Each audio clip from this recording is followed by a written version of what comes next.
instead of just doing Florida Man this week, I had an idea. There's a good couple of stories that I got here.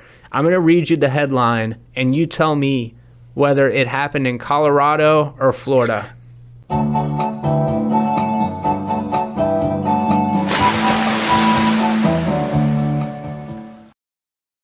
Man hires stuffed owl as his defense attorney. That's a Florida man. You would think. So apparently there was a Aspen man who was, his name's Charles Abbott, and he appeared in Aspen courtroom on Tuesday. He's accused of violating a protection order involving his former roommate, who allegedly assaulted him at an Alcoholics Anonymous meeting. Stranahan said that he violated the order by going to his home to retrieve belongings when the victim was out of town. In court, Abbott placed a fuzzy stuffed owl at the defense table and told the judge that the owl, named Solomon, would be his legal counsel until a public defender was assigned to the case. He was a very sensitive guy, has law degrees from Yale, Harvard, and Stanford, Abbott told the judge, according to the paper. I think he'll be able to represent me before a public defender comes online. So what do you think, man? I think that's sound logic. I mean, this is very educated, so. It could have very easily gone in the Florida direction. I think that we'll try to surmise this at the end, but this one right here, man arrested after calling 911 to brag about his escape from police. No, that is definitely Florida man. So we've got a Florida story. This 911 call was recorded from a kid, Nicholas Jones, and he says, I ran from a cop for 30 minutes to an hour, ran from a cop 30 minutes to an hour ago. What do we pay you guys for? I've driven past 4 cops. The dispatcher says, what do you mean you ran from a cop? I mean, he turned the lights on me and got behind me, and he was walking up to my car. I did a donut around him and left. Florida police pulled Jones over for a broken taillight, but before the officer could get to Jones, he sped off. An hour later, Jones called 911 and made fun of the police for not catching him. What? So he got away and then called the police. He couldn't leave well enough alone. Couldn't just escape from the fucking law. Had to call and patronize him. Got taken to jail. Why would you do that? Be like, I'm good. But you know what? I'm going to call him just to rub it in. Yeah, rub salt in the wounds. Even if they had to walk home with their tail between their legs in shame, I'm going to go ahead and seal the deal for him and make this easy for him. Yeah, I would totally... That's why there's a special brand I think stupid. There's weirder shit that happens around, but there's a special brand of stupid, I feel like, in Florida. That's why I was like, that's a Florida one. Suspect thought he was on a TV show, refused to exit burning car. That's Colorado. That's you gotta admit, that's a special kind of stupid, though. That's a special kind of stupid, but that's yeah, I think it's Colorado. Was it Colorado? Boulder County, Colorado. Yes, I was just gonna even say Boulder. That's how specific I was gonna get. A man was arrested last week after the Colorado State Patrol says he refused to exit. Start that headline over. Some damn ad started playing. A man was arrested last week after the Colorado State Patrol says he refused to exit a burning vehicle and then assaulted law enforcement officers. A trooper told the radio station that the man told police he thought he was on a television show as he sat inside his burning vehicle in the Sunshine Canyon in the foothills just west of Boulder. Dude, he's literally just sitting in his car as it is up in fucking flames.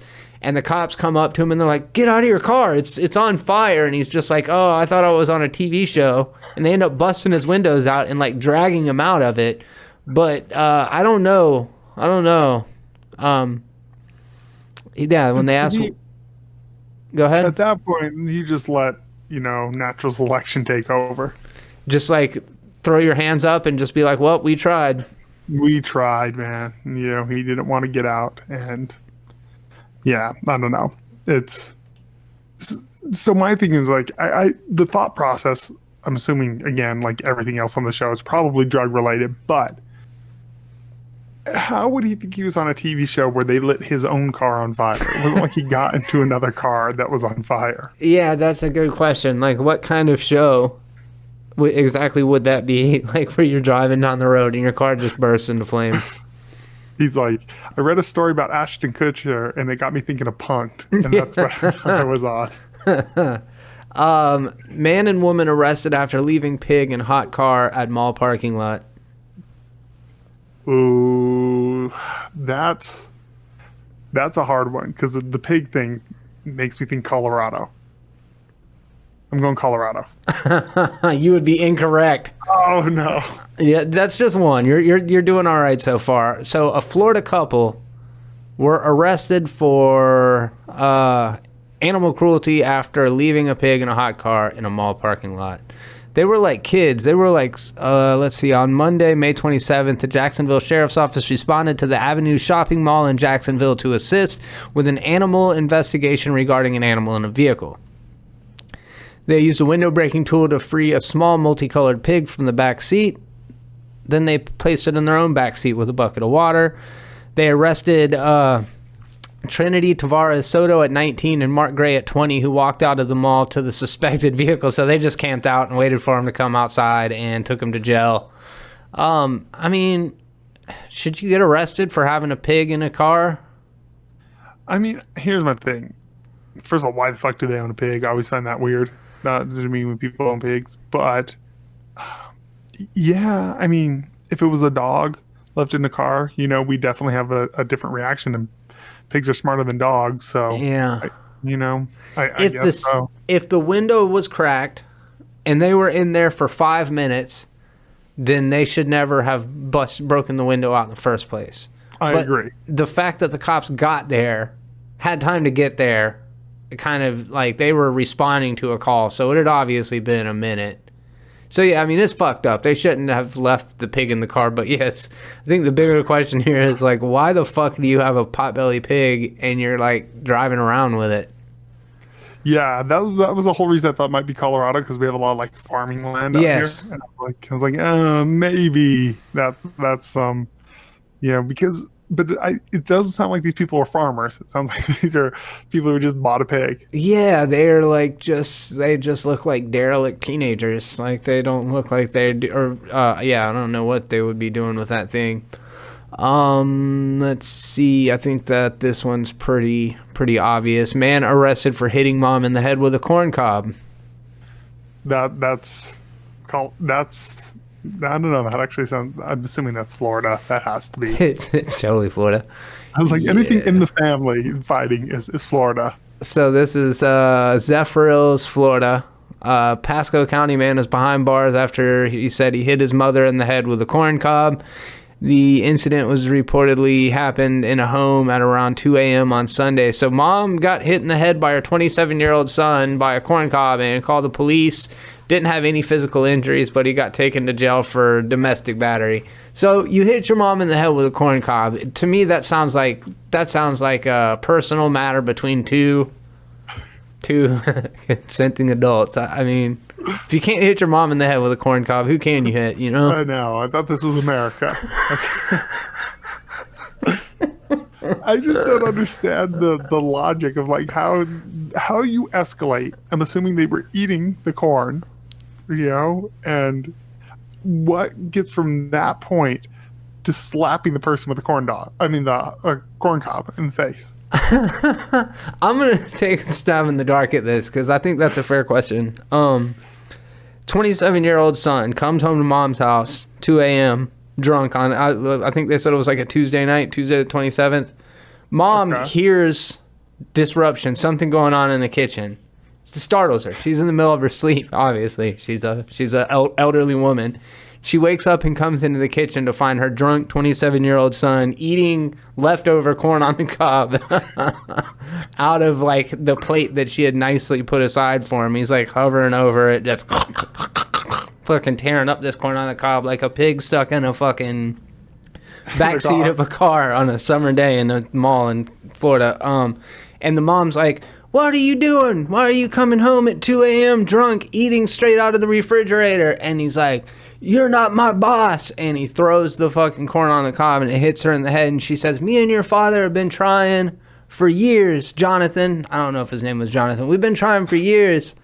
And this is how you repay us? We're calling the police. It's for your own good. That's the end. Is that how you think it happened? Or I mean, that's what happened at my house. Yeah, shit. I don't know. Maybe he went in there and he was eating the corn, and it was her piece of corn. So she came out and she was angry. She's like, I was saving that for tomorrow. That was my corn. Yeah, and they started arguing. A tussle ensued where they're like both fighting, rolling on the ground with the corn, and then he grabs it away from her and hits her with it. She's like, you know, this stuff's up to 29 cents a pound. Yeah. You're done. Yeah, well, yeah, I don't know. I don't know. You don't even pay rent, and now you're eating my corn. You know that it was there's a lot of resentment between a mother and her 27-year-old son who's still living at the house. Oh, yeah, there has to be. You know, if my kid's 27 still living at home, I'm going to lose my shit. Yeah, you're like, you are 9 years overdue for a get out of here. Yeah, I'm like, dude, get with it at this point. You have outstayed your welcome by 33% of what I expected of you. Get out of here. Like, I'm cool with, like, I'm even cool with, like, you're going to college 25. Yeah, sure. You know? That was not the case. I don't have it in front of me that that's not the case, but that's not the case. Maybe that's what happened. This guy got home from college, famished from all the studying. All right, one last one. Family victimized by funeral home in blank. FBI investigating. Family victimized by funeral home in Boulder, Colorado. Montrose, which I don't know where that is, but it is in Colorado. Colorado Springs family victimized by funeral home in Montrose, FBI investigating.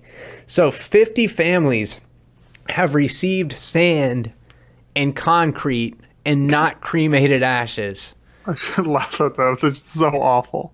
Dude, this is a crazy fucking story because this funeral home was selling off body parts.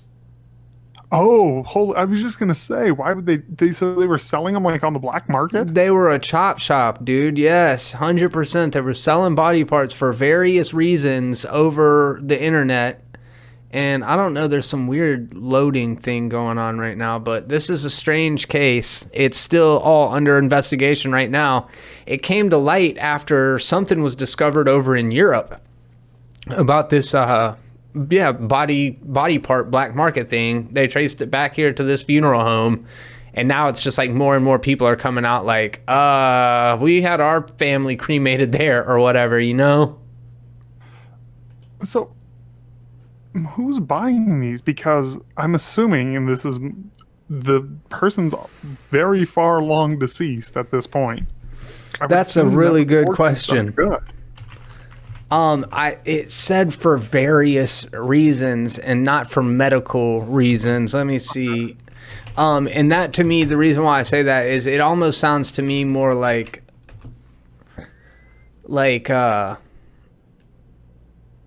collectibles.